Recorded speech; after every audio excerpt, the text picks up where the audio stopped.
প্রথমে আমরা স্কেচআপ ফাইলটি ওপেন করব। ওপেন করার সাথে সাথেই আমাদের এরকম একটি ডেমো আসবে। সিম্পল মিটার ইঞ্চি, আমরা সিম্পল ইঞ্চিতে চাপ দেব। সিম্পল ইঞ্চিতে ক্লিক করলাম।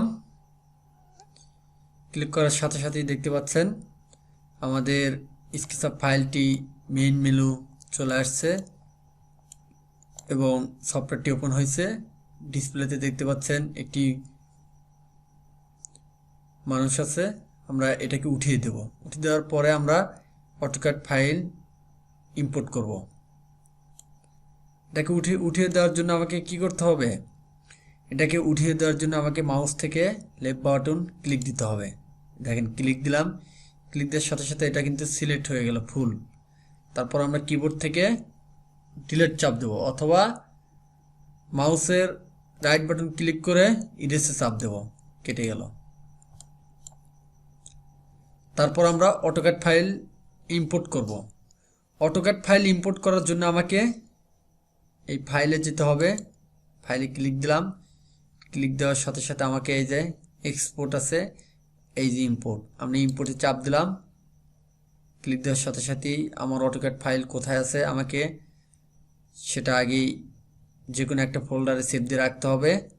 রাখার সাথে সাথে এরকম আমাদের হার্ড ডিস্কের ভিতরে যাবে। যাওয়ার পর আমি অটোক্যাড ফাইলটি খুঁজে বের করব।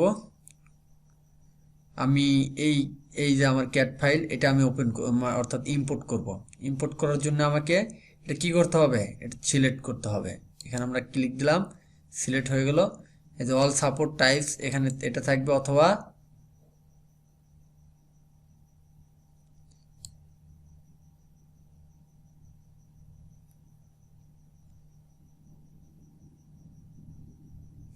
এটা দিলেও হবে।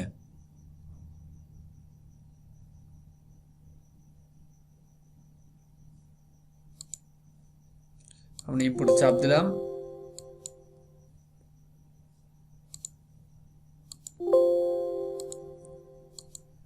অর্থাৎ অল সাপোর্ট টাইপস এখানে থাকবে। তারপর আমরা ইম্পোর্টে ক্লিক দিলাম।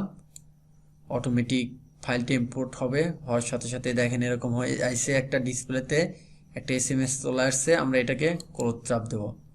চাপ দেওয়ার সাথে সাথে আমাদের এরকম ফাইল চলে আসছে।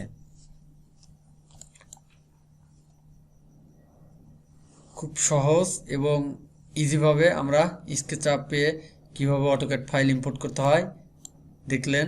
আর এই ফাইলটা আমাদের গ্রুপ করা আছে। এখন ক্লিক দিলে এই যে একটা ক্লিক দেব, সবগুলো গ্রুপ। আর এরকম গ্রুপ থাকলে কিভাবে ভাঙতে হয় আমি আপনাদের দেখাইতেছি। আমরা এখন এটাকে ভাঙার জন্য আমরা মাউসের রাইট বাটন ক্লিক দিয়ে এই যে এক্সপোর্ট করে নেব। হয়ে গেল। এখানে এটা ভেঙে গেল, এই যে আলাদা। আপনারা এরকমভাবে অটোক্যাড ফাইল স্কেচআপ ফাইলে ইম্পোর্ট করবেন। এবং আমার এই ভিডিওটি যদি ভালো লাগে তাহলে আমার চ্যানেলটি সাবস্ক্রাইব করবেন এবং লাইক, কমেন্ট ও শেয়ার করবেন।